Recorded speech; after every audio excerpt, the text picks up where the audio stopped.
Hello everyone, कैसे हैं आप सभी। I hope you all are well. So आप सभी का मोस्ट वेलकम है English with Gaurav Agarwal sir के ऑफिशियल चैनल पे। तो मेरे हिसाब से आप सभी बहुत ज़्यादा एक्साइटेड होंगे क्योंकि आज हमारी डे वन की क्लास है। जैसा कि हमने कल इंट्रो में बात भी किया था कि हम 45 डेज का एक स्पोकन बैच लेके आ रहे हैं, बिल्कुल फ्री, जो बिल्कुल इंटरेस्टिंग होने वाला है, जहाँ हम चीज़ों को समझेंगे बिल्कुल बारीकी से, बेसिक से। तो बिल्कुल आज डे वन की क्लास है। हम यहाँ पर कुछ इंग्लिश के बारे में जानेंगे, उसकी बेसिक नॉलेज के बारे में जानेंगे कि इंग्लिश लैंग्वेज है क्या, इसमें क्या क्या ऐसी चीज़ें हैं जो हमें पता होनी चाहिए। और फिर साथ में इसी क्लास में आज मेरी गारंटी है कि जो चीज़ मैं पढ़ाने वाला हूँ ना, जो पढ़ाऊंगा, जो बताऊंगा आपको, कसम से उसकी इंग्लिश बनानी आपको आएगी रियलिटी में। यार मजाक नहीं कर रहा। बस एक प्रॉमिस मांगता हूँ कि आप लोगों को प्रैक्टिस तो करनी पड़ेगी थोड़ी सी। देखो, कुछ मैं कर रहा हूँ, कुछ आपको करना पड़ेगा, अब दोनों को साथ निभाना पड़ेगा। एक हाथ से ताली भी नहीं बजती, हमने सिखाया है, ये बात तो सुना भी होगा कि एक हाथ से कभी ताली नहीं बजती है। तो वही सेम चीज है कि यहाँ मेहनत आपको भी क्या करनी करनी पड़ेगी भैया, ठीक है। तो आज की जो क्लास है करते हैं इसको स्टार्ट बिना किसी देरी के। करें क्लास को स्टार्ट। Are you ready? तो भैया, एक तो है ना, आप जैसे क्लास लो कि yes sir I have taken class, क्यों एक साथ में आपकी अटेंडेंस हो लगा देना साथ में, ठीक है, प्रेजेंट लगाना आपके कमेंट सेक्शन में कि हाँ सर मैंने क्लास ली थी। क्लास बताना कैसी लगी आपको, साथ में ही बताना। यदि मान लीजिए आपको वॉइस प्रॉब्लम आ रही है, कुछ चीज़ समझ भी नहीं आ रही हो, तो वो भी बताना, ताकि आप लोगों को दिक्कत ना हो। जैसे मान लो फॉर एग्जांपल मैं तेज बोलता हूँ, या फिर वॉइस में दिक्कत आ रही हो, या फिर कोई चीज़ आपको सही सी ना दिख रही हो, तो जो भी आपको इश्यूज लगे वो कमेंट सेक्शन में कमेंट करने हैं आप लोगों को, ठीक है। तो शुरू करें आज की क्लास को। चलो लेट्स गो। ओके, लो राम का नाम और शुरू करते हैं आज की क्लास। तो देखिए, सबसे पहले बेसिक हम जानेंगे, बिल्कुल बेसिक जानेंगे कि we know that Hindi language has 52 letters in Hindi वर्णमाला। कि जैसे हम जानते हैं कि हिंदी भाषा में जो हिंदी वर्णमाला होती है उसमें 52 अक्षर होते हैं। इन द सेम वे, उसी प्रकार से इंग्लिश लैंग्वेज जो अंग्रेजी भाषा है ना, also has 26 letters in English alphabet. कि अंग्रेजी भाषा में जो अंग्रेजी अक्षर होते हैं वो कितने होते हैं? 26 होते हैं। हिंदी में कितने होते हैं? 52। और जबकि इंग्लिश में कितने होते हैं? 26, ठीक है। और ये सारे अल्फाबेट्स आप सभी जानते हो कौन कौन से होते हैं। A for apple, B for ball, C for cat. जो हमारी एबीसीडी होती है ना, ये 26 वही होते हैं, ठीक है। हम उनकी बात कर रहे हैं। अब आप सोचोगे कि यार सर ये क्या चल रहा है, आप एबीसीडी पढ़ा रहे हो। तो मैंने क्या कहा भाया, कि भाया मैंने ये कहा कि थोड़ा सा इंट्रो करेंगे हम, थोड़ा सा, फिर उसके बाद तो हमारी फ्लुएंसी चलने वाली, एकदम फ्लो में पढ़ेंगे हर एक चीज को प्रॉपर तरीके से, है ना। तो थोड़ा सा समझ लेना, कोई दिक्कत की बात नहीं, इतना तो कर सकते हो मेरे लिए भी, ठीक है भैया। तो ये A B C D E F G H I J K L M N O P Q R S T U V W X Y Z, ये सारे हमारी ए बी सी डी है, सभी जानते हो आप लोग, है ना। ठीक है। अब देखिए, अब हमने क्या किया कि हमारी जो इंग्लिश अल्फाबेट है ना, इसको हमने क्या कर दिया भैया, दो हिस्सों में बांटा है। कितने हिस्सों में बांटा है? दो हिस्सों के अंदर बांटा है, ठीक है। अब जैसे कि एक तो हमारा क्या हो गया, रिटर्न पार्ट हो गया, सॉरी बेटा, ठीक है। अब जैसे फॉर एग्जाम्पल,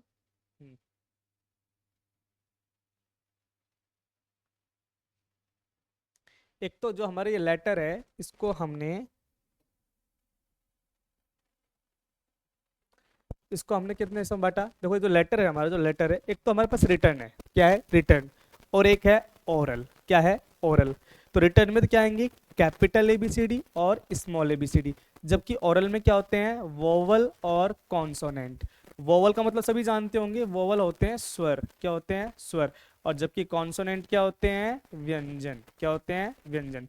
ये बात तो सभी को समझ में आई होगी मेरे हिसाब से, कि भैया ये तो हम जानते भी हैं, बिल्कुल सर हम जानते हैं, ये बात तो बिल्कुल हमें पता है कि कैपिटल और स्मॉल रिटर्न में होते हैं, और जबकि ओरल में वोवल और कॉन्सोनेंट होते हैं। ये बात तो आपको समझ में आ गई होगी मेरे हिसाब से, है ना। ठीक है भैया, कोई दिक्कत की बात नहीं है। अब देखिए, अब यहाँ समझना क्या है हमें। अच्छा, एक चीज मुझे क्वेश्चन था कि वोवल को हम वोवल क्यों बोलते हैं, कॉन्सोनेंट को कॉन्सोनेंट क्यों बोलते हैं। यार इस कॉन्सोनेंट को हम वोवल क्यों नहीं बोलते, इस वोवल को हम कॉन्सोनेंट क्यों नहीं बोलते। ये क्वेश्चन कभी माइंड में आया है आपके? कहीं माइंड में आया है क्वेश्चन कि हम वोवल को वोवल ही क्यों बोलते हैं, कॉन्सोनेंट क्यों नहीं बोलते, और जबकि कॉन्सोनेंट को हम कॉन्सोनेंट क्यों बोलते हैं, वोवल क्यों नहीं बोलते। ये माइंड में क्वेश्चन आया? नहीं आया होगा ना। अब मैं बताता हूँ कि देखो, ये जो वोवल्स होते हैं ना, जब हम इसको बोलते हैं तो हमारा जो माउथ है, इसका कोई भी हिस्सा टच नहीं करता। बोलो देखो, ए, ई, आई, ओ, यू, कोई भी हिस्सा हमारे शरीर का जो मुंह का है टच नहीं करेगा। जबकि हम कॉन्सोनेंट में बोलेंगे तो बी टच हुआ ना, सी, जी भी टच हो रही है, कई जगह दांत टच हो रहे हैं, कई जगह हमारे होठ टच हो रहे हैं। तो यहाँ पर कुछ ना कुछ छुएगा, टच करेगा।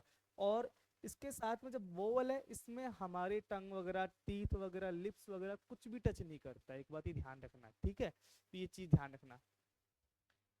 अब देखिए, सबसे पहले हम समझते हैं एक बात को कि एक चीज बताओ मेरे को, जब कोई हम मकान बनाते हैं तो क्या मकान ऐसे ही बन जाता है क्या? नहीं बनता ना। मकान में पहले नींव रखी जाती है, फिर ईंटों से एक पे एक ईंट रखी जाती है, फिर धीरे धीरे वो ईंट जुड़ के एक मकान बनता है। उसी प्रकार से हमारी अंग्रेजी भाषा भी ऐसे बनती है। तो सबसे पहले जो लैंग्वेज, जो भाषा की सबसे छोटी इकाई होती है ना, वो क्या होती है? लेटर होती है। क्या होती है? लेटर। ये सारे जो लेटर हैं, A B C D S T, कुछ भी मान लो, जितने भी सारे क्या हैं, लेटर्स हैं। और ये हमारे अंग्रेजी भाषा की सबसे छोटी इकाई है। और इसी इकाई से हमारी अंग्रेजी भाषा की शुरुआत होगी, स्पोकन की भी, ध्यान रखना। अब जैसे ही इन लेटर्स को मैं एक ग्रुप में जोड़ दूंगा, इनका एक जोड़ा बना दूंगा सही तरीके का, तो उस लेटर से निर्माण होगा वर्ड का, यानी शब्द का। और वो शब्द जिसका अर्थ लिख लेगा। जैसे फॉर एग्जाम्पल, जैसे मैंने यहाँ पर बी फॉर बॉल लिया, ए फॉर एप्पल लिया, और डी फॉर डॉग लिया, ले लिया मैंने इसको। अब ये क्या बन गया? बैड। अब बैड का मतलब क्या हुआ? बुरा, बनाना। तो ये हमने लेटर समझा। लेटर का हमने क्या समझा? वर्ड समझा। वर्ड यानी शब्द। लेटर होते हैं अक्षर, वर्ड होता है शब्द, ठीक है।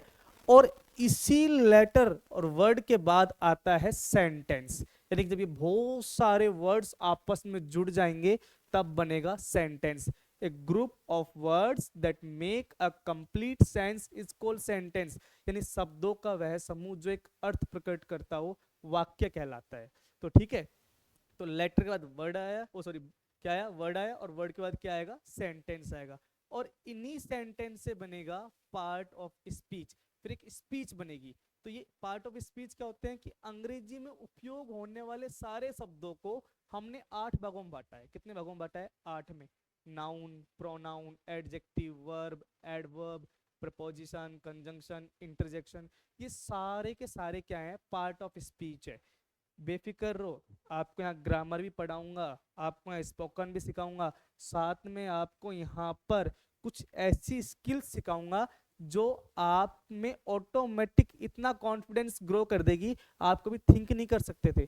आप बस अपने 45 डेज देना मेरे को, तो ना कोई आपसे 1 रुपये ले रहा, बस इतना चाहूंगा, इस वीडियो को लाइक करना, कमेंट करना, और अपने किन्हीं 3 ग्रुप में जरूर शेयर करना, और हो सके तो अपने स्टेटस पे भी जरूर शो आउट करना, ताकि थोड़ा सा सपोर्ट आप लोगों का हमें मिल सके। बस इतना प्यार इस सर को चाहिए आपका। और ये समझ लो, सर भी मत मानो, आपका भाई मानो एक तरह से, कि आपका यहाँ एक छोटा बड़ा भाई है और आपकी सेवा में हाजिर है, बस इतना समझ लेना, ठीक है।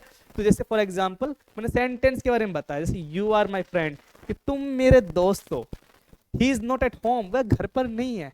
अब इनका अर्थ निकला ना। अब ये सारे क्या थे? ये सारे के सारे वर्ड थे, यू आर माई फ्रेंड। अब इनको मैंने एक प्रॉपर तरीके से रख दिया स्ट्रक्चर के अंदर। अब उस स्ट्रक्चर से क्या निकला? इनका मीनिंग निकला।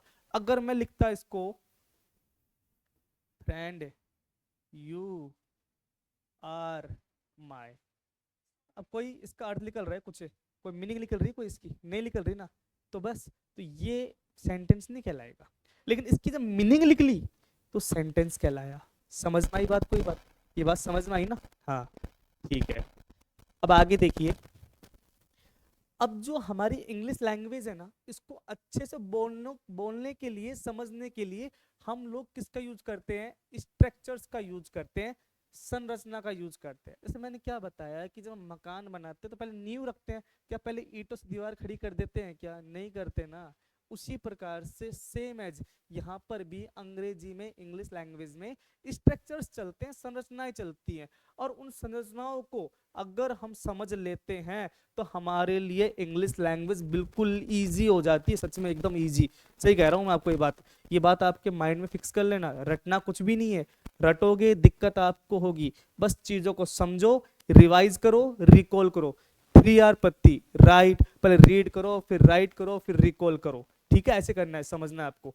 अब जैसे सब्जेक्ट वर्ब ऑब्जेक्ट एक स्ट्रक्चर है, मैं अंग्रेजी बोलता हूं, I speak English, subject auxiliary verb object. हाँ, एक चीज बताना भूल गया कि वर्ब दो प्रकार की होंगी, हेल्पिंग वर्ब और मेन वर्ब।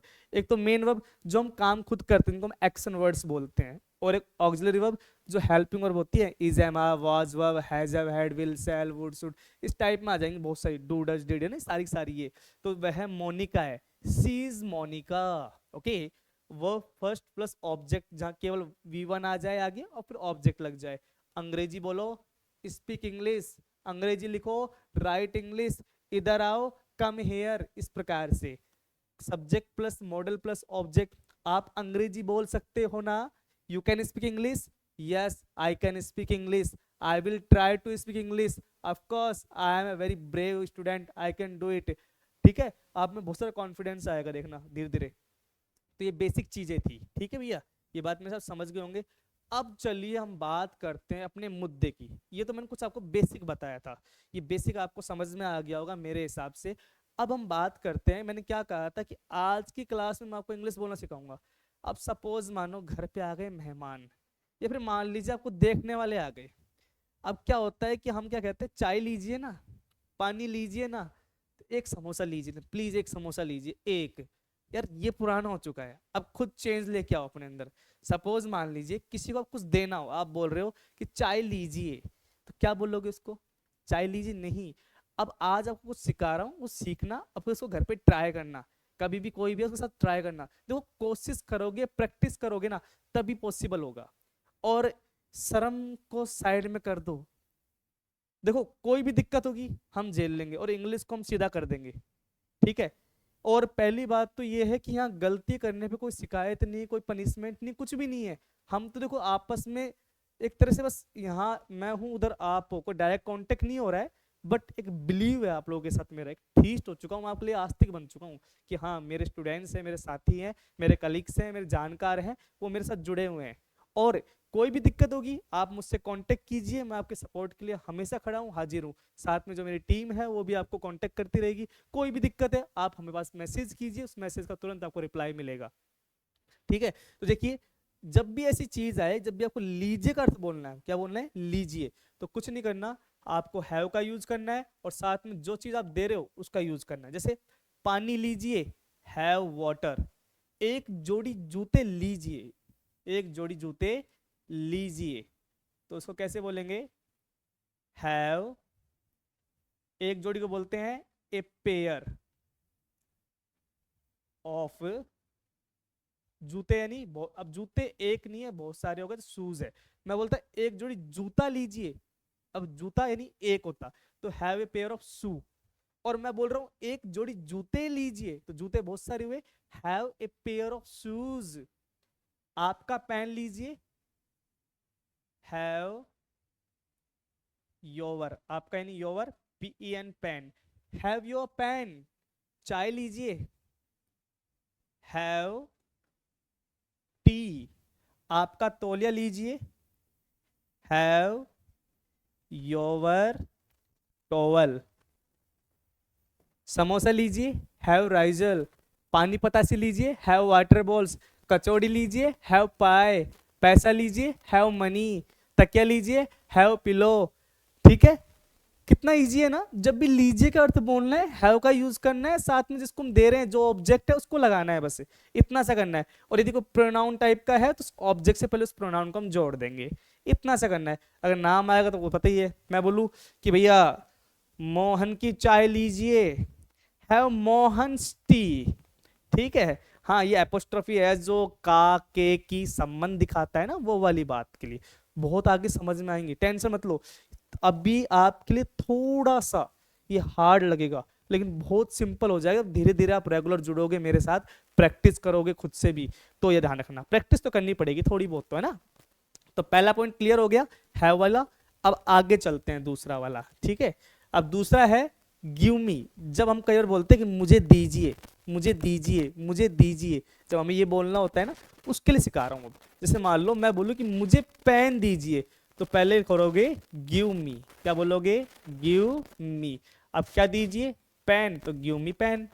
मुझे आपका पता दो ना, तो गिव मी योर एड्रेस, ठीक है। मुझे खाना दीजिए, गिव मी फूड। मुझे एक गिलास पानी दीजिए, give me a glass of water. अब यहां पर आप भी यूज ले सकते थे या वन ग्लास भी ले सकते थे। अगर वन लोगे तो ए मत लगाना, और ए लगाते हो तो वन मत लगाना, ध्यान रखना बस, ठीक है। कृपया मुझे फाइल दीजिए, तो कृपया प्लीज लगा दो, बस इतनी सी बात है। पहले please give me file, please give me file. समझ गए इस बात को, कोई दिक्कत है, नहीं होनी चाहिए दिक्कत कोई सी भी ना, कैसी भी दिक्कत हो बताओ बस आप इधर, ठीक है भैया। तो मेरे हिसाब से मुझे पेन दीजिए, समझ में आ गया होगा, मुझे आपका पता दे दो, ये बात समझ में आ गई होगी। मुझे खाना दीजिए, गिव मी फूड। मुझे ग्लास पानी दीजिए, give me glass of water. कृपया मुझे फाइल दीजिए, प्लीज गिव मी फाइल, ठीक है। समझ में आ गई, आगे चलें, चलें, ठीक है। आगे देखिए, ब्रिंग, लाओ, जो मैं बोलता ना ये लेके आओ, ये लाओ, इस टाइप में जब कभी बोलना हो तो कैसे ब्रिंग करना है। एक ग्लास दूध लाओ, तो bring a glass of milk, ठीक है। 100 रुपए लाओ, ब्रिंग 100 रुपीज। कॉफी लाओ, तो क्या करेंगे, ब्रिंग कॉफी। कपड़ा लाओ, लाओ के लिए क्या बोलते हैं, ब्रिंग। कपड़े को क्या बोलते हैं, क्लॉथ, तो ब्रिंग क्लॉथ। दवाई लाओ, तो क्या हो जाएगा, ब्रिंग मेडिसिन। समझ गए बात को, कितना इजी है, ये कुछ थे, ठीक है। तो आज की क्लास में केवल इतना ही सीखेंगे। देखो ज्यादा एक साथ लोड लेना बेकार है, मैं ये मानता हूँ। थोड़ा थोड़ा करके सीखोगे, वो आपने कहावत सुनी होगी, बूंद बूंद से घड़ा भरता है, वही बात है।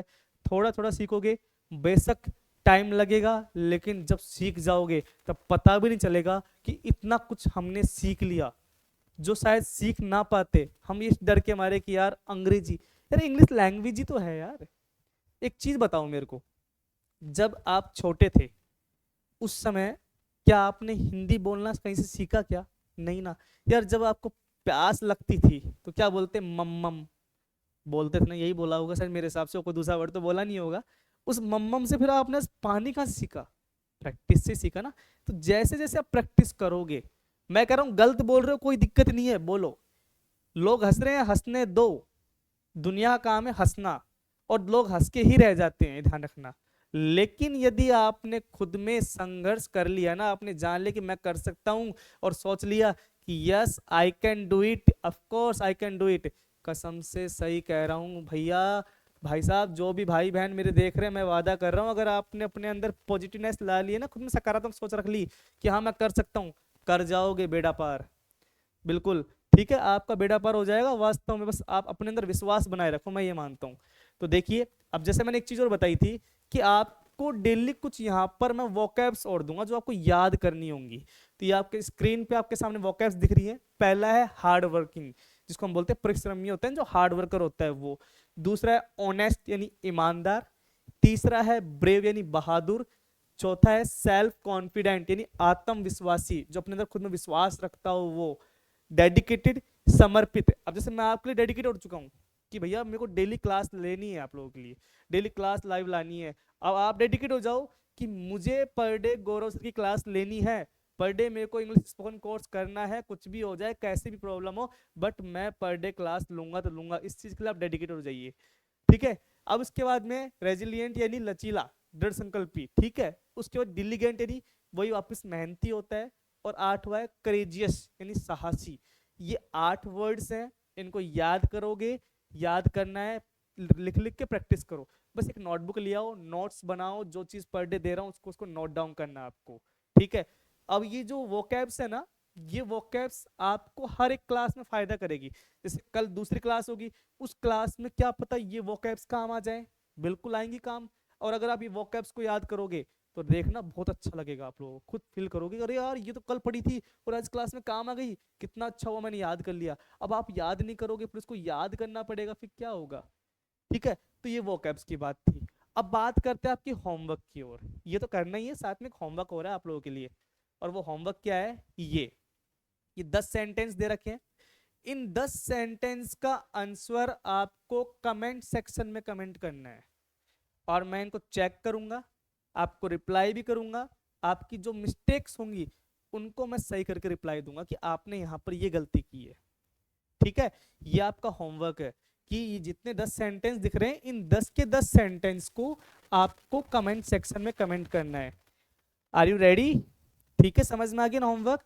और अब जाते जाते इस क्लास को पहले तो लाइक कीजिए, एक प्यारा सा कमेंट भी कीजिए, साथ में जो शेयर ऑप्शन है ना, शेयर ऑप्शन पे शेयर जरूर करना। और हाँ, अगर सब्सक्राइब नहीं किया तो सब्सक्राइब कीजिए और बेल आइकन पे और नोटिफिकेशन वाले पे क्लिक कर दीजिए। जैसे भी हमारी कोई वीडियो आए, शॉर्ट्स आए, आपको पता लग जाए कि हाँ भैया हमारे गौरव भैया की वीडियो आ गई है, अब देख लेते हैं हम। इतना तो कर ही दोगे है ना। चलो हम मिलते हैं नेक्स्ट वीडियो में, तब तक के लिए बाय, जय हिंद, खुश रहो और मिलते हैं नेक्स्ट वीडियो में।